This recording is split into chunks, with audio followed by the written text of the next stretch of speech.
Y se lo decía, vamos a seguir hablando sobre este tema y bueno, efectivamente hay sectores que no están muy conformes con todas las indicaciones. Vamos a conversar aquí en CNN Chile con la senadora y presidenta también del Partido Socialista, Isabel Allende. Gracias por su tiempo. Buenas tardes. Buenas tardes. Bueno, escuchábamos ahí a la presidenta de la CUT señalar que es saludable no presentar más indicaciones porque las presentadas tampoco han dejado conforme a todos los sectores. ¿Usted quedó conforme con las indicaciones presentadas por el Ejecutivo?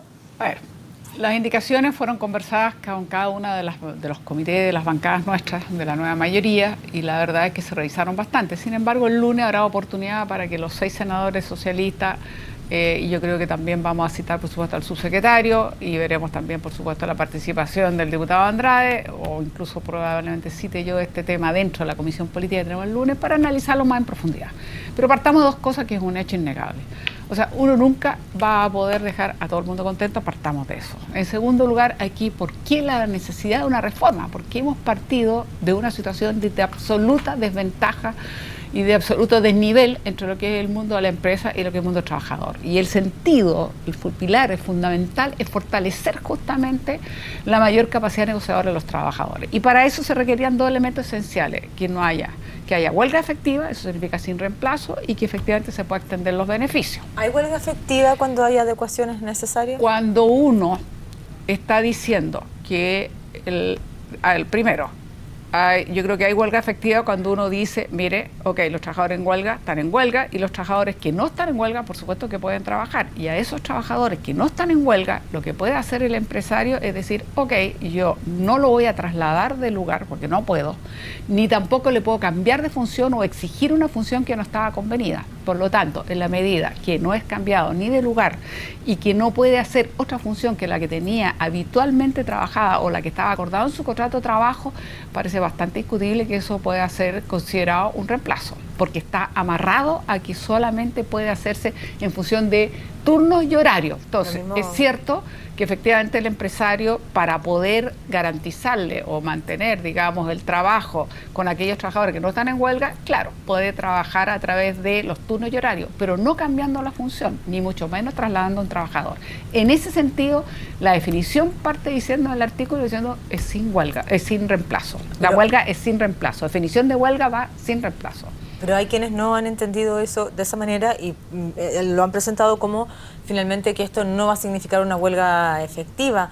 ¿Están alineados en ese argumento que usted plantea, al menos los senadores del Partido Socialista? Los senadores del Partido Socialista han entendido que efectivamente no hay reemplazo en la medida que solo puede ser adecuado el nivel de horario, como he dicho, y turno, pero no cambio. ¿Y los diputados? Bueno, lo vamos a conversar y lo vamos a ver. El problema es el siguiente, que uno podría decir, ok, quedémonos con lo que eventualmente antes había aprobado, pero no hay que olvidar que esto después tiene que volver al Senado. Nosotros necesitamos los votos. Sí, me encantaría poder decir que tenemos el número suficiente y por lo tanto igual vamos a votar y cada uno asumirá su responsabilidad en un momento determinado. Pero aquí lo que importa son 2 hechos. El que nosotros tenemos que efectivamente garantizar que haya un poder de negociación, y eso se hace a través de una huelga efectiva y la extensión del beneficio, que es sumamente importante, y eso no se ha tocado, y eso se entiende que es de acuerdo por las partes contratadas o por ingreso al sindicato, por afiliación. ¿Y cómo responde usted entonces a las palabras del diputado del Partido Socialista, Osvaldo Andrade? Usted ha dicho que bueno, va a conversar con él también,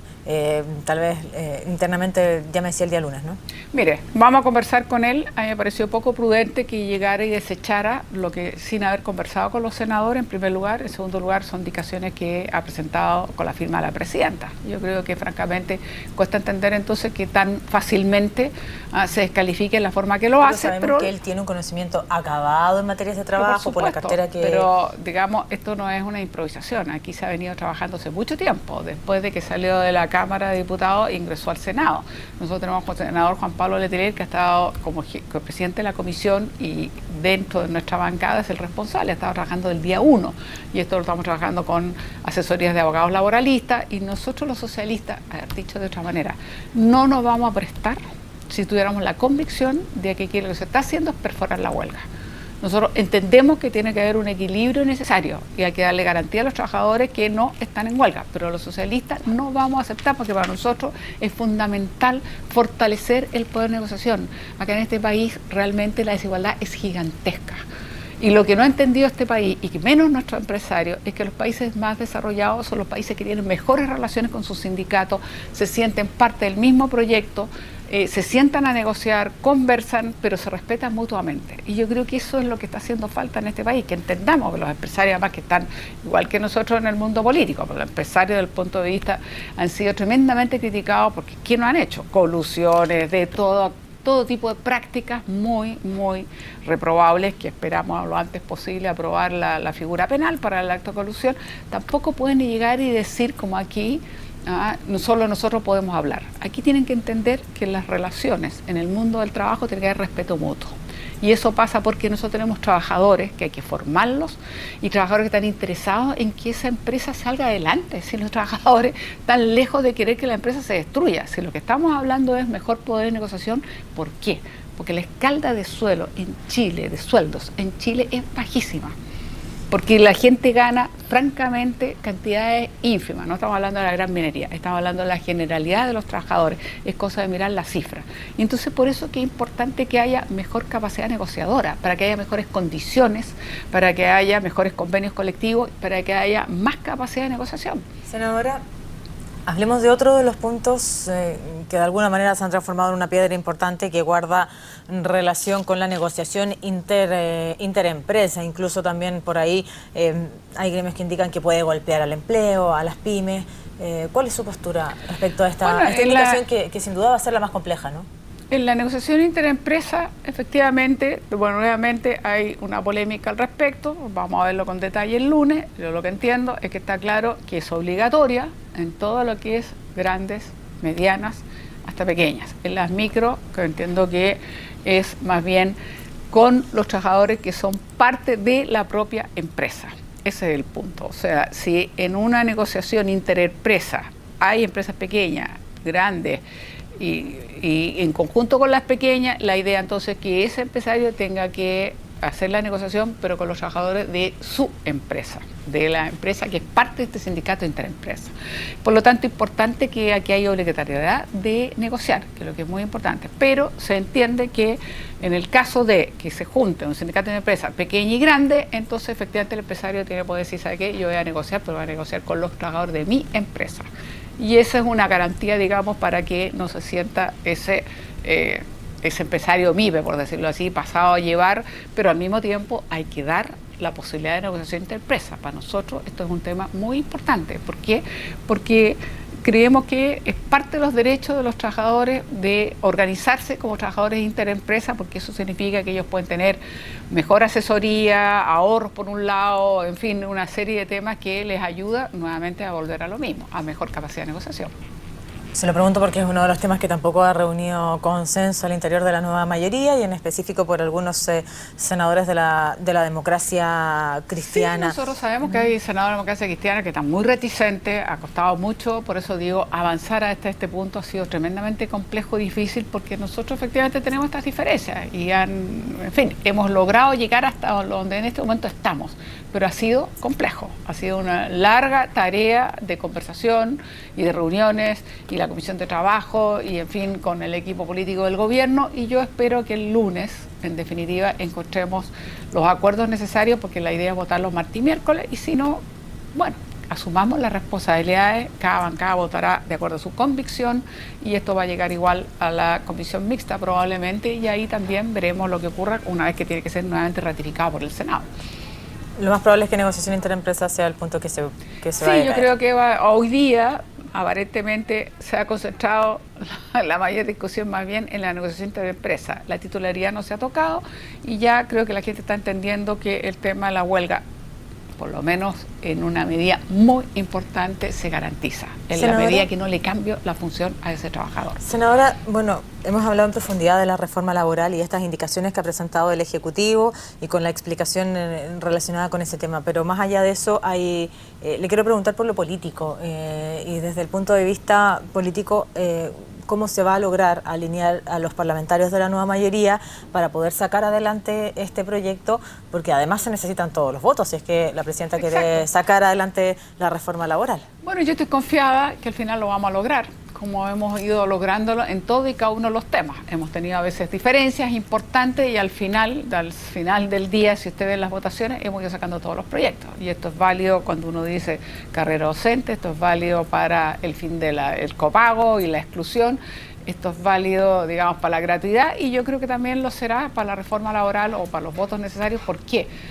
Porque yo creo que es difícil que haya un parlamentario de la nueva mayoría que no esté consciente que con la política laboral de la dictadura se perdió tremendamente los derechos. Senadora, bueno, más allá, ¿cierto?, avanzados los proyectos o no, han existido espacios de negociación intensos, ya decía la propia ministra Rincón, que han sido horas de negociación para poder lograr alinear a los parlamentarios, específicamente dentro de la nueva mayoría. ¿Queda alguna fisura específicamente con determinados partidos y senadores que van detrás de un proyecto, pero que finalmente tienen que mediar horas de negociación para poder sacar algunos de ellos? Es natural que sea así, porque nosotros somos una diversidad. Si nosotros no somos un solo partido, nosotros somos 7 partidos y hay una diversidad de mirada y es natural, pero por esas horas también invertidas. ¿Por qué? Porque es necesario encontrar finalmente el punto que nos lleve a un acuerdo que nos permita sacar la votación. Eso es lo que nosotros esperamos. Le planteo la polémica. Francisco Vidal anoche decía en este mismo estudio, decía, bueno, pero si ellos firmaron un programa de gobierno, fue el propio Ignacio Walker quien firmó el programa de gobierno de la presidenta Michelle Bachelet, y hoy día finalmente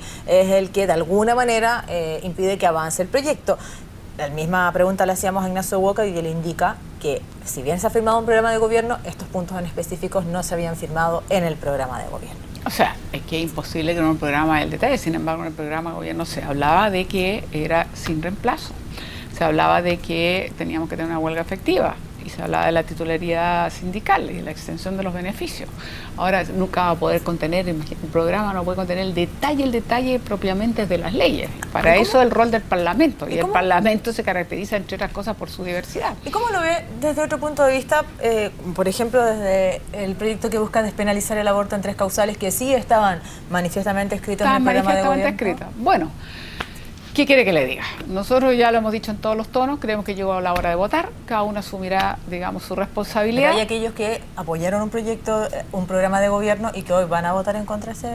Bueno, esa inconsecuencia, de alguna manera, porque es una cierta inconsecuencia. Yo apoyé un programa que sea con toda claridad las 3 causales, no es ninguna novedad, no es algo de sorpresivo, no es algo que no estuvo, y hoy día, bueno, es una cierta inconsecuencia porque yo apoyé un programa y después digo, ya, ¿sabe qué? Ahora ya no lo voy a votar. Pero uno no puede obligar, nadie está obligado a lo imposible. Yo tengo una convicción, hay que votar. No podemos dilatarlo más, no podemos seguir escondiendo este tema. De una vez por todas demos la oportunidad a mujeres que están sometidas en situaciones extremas, como puede ser una violación o la inviabilidad o incluso el peligro de la vida. Tiene que darle una oportunidad legal que ellas puedan tomar una decisión, por ejemplo, interrumpir ese embarazo. Y yo creo que es inaceptable en una sociedad que se dice tolerante que no le demos la oportunidad, nadie la está obligando. Entonces volvemos al punto de partida. Hay un mínimo, a mi modo de ver, y además creo que si usted mira las encuestas, los estudios de opinión, una gran mayoría de las mujeres quiere que se legisle al respecto. Entonces los parlamentarios asumirán su responsabilidad. Aquellos que son parte de nuestra coalición y sin embargo no van a votar, bueno, ejercen su condición de parlamentario y no van a votar. Ahora, yo pienso que hay un grado de inconsecuencia en eso, pero también no puedo... Porque de alguna manera sabían que el proyecto se iba a presentar, por eso en estas 3 causales. Pero tampoco puedo obligar a nadie está obligado a lo imposible. Lo que es legítimo es decir, bueno, saquemos el proyecto. Ahora tengo la impresión que vamos a tener los votos, ojalá no me equivoque. Van a tener los votos porque hay votos en otro sector. Porque hay votos de otros sectores, lo que refleja que este tipo de temas también es cierto, que son bastante opinables, en el sentido de que son temas que no son temas, digamos, que solamente tienen una marcada condición, digamos, oposición al gobierno. No, son temas que se llaman valóricos, que son temas que pueden encontrar efectivamente respaldo, por ejemplo, en parlamentarios, que así entiendo que va a ocurrir, parlamentarios que pertenecen a otra coalición o que están, digamos, no son de la coalición de la nueva mayoría, sin embargo están dispuestos a apoyarlo. Y yo confío que lo vamos a sacar porque creo que las mujeres nos merecemos tener una legislación. Vienen días importantes, ya para finalizar, vienen días importantes en la nueva mayoría específicamente. La presidenta ha dicho, bueno, finalmente avanzar ya rápido en la reforma laboral porque hay que preocuparse del crecimiento. Llamó a los ministros a cerrar la discusión, pero la discusión sigue abierta y sigue abierta, será por 2 puntos específicos, pero sigue abierta. Bueno, ¿cómo ve usted los días que se vienen en el Parlamento? Hay que cerrar. Yo creo que vamos a cerrar el tema de la interrupción del embarazo, vamos a cerrar la reforma laboral, tenemos que también, y ahí ponernos de acuerdo y revisar muy bien, porque hay puntos críticos que es necesario revisar con la agenda corta de antidelincuencia, eso es muy importante verlo en detalle, con la colusión, como le dije, figura penal, porque no puede seguir pasando en este país lo que está pasando, o sea, no es posible que se puedan poner de acuerdo empresarios cuánto voy a producir y cuánto vamos a cobrar. Que es la esencia contraria a lo que supuestamente es la libre competencia, vendida, digamos, como ya el máximo de las virtudes. Entonces estamos demostrando una inconsecuencia nuevamente brutal, que eso es lo que hace que la gente se sienta tan decepcionada de sentirse abusada, decepcionada del nivel de impunidad, decepcionada frente al abuso gigantesco, y estamos obligados entonces a legislar. Tenemos estos temas y otros, por ahí que no se nos vaya a escapar el derecho a voto de los chilenos al exterior, que siempre ha sido uno de mis temas y que yo espero que lo vamos a poder ejercer por primera vez en el 2017. Bien, pues hay harto trabajo en el Parlamento. Trabajo, eso se lo garantiza, vamos a tener harto trabajo en el Parlamento, es lo habitual, además con las condiciones de que entramos en un ciclo electoral que ya no para más, porque partimos con las elecciones municipales. Gracias por acompañarnos. Gracias.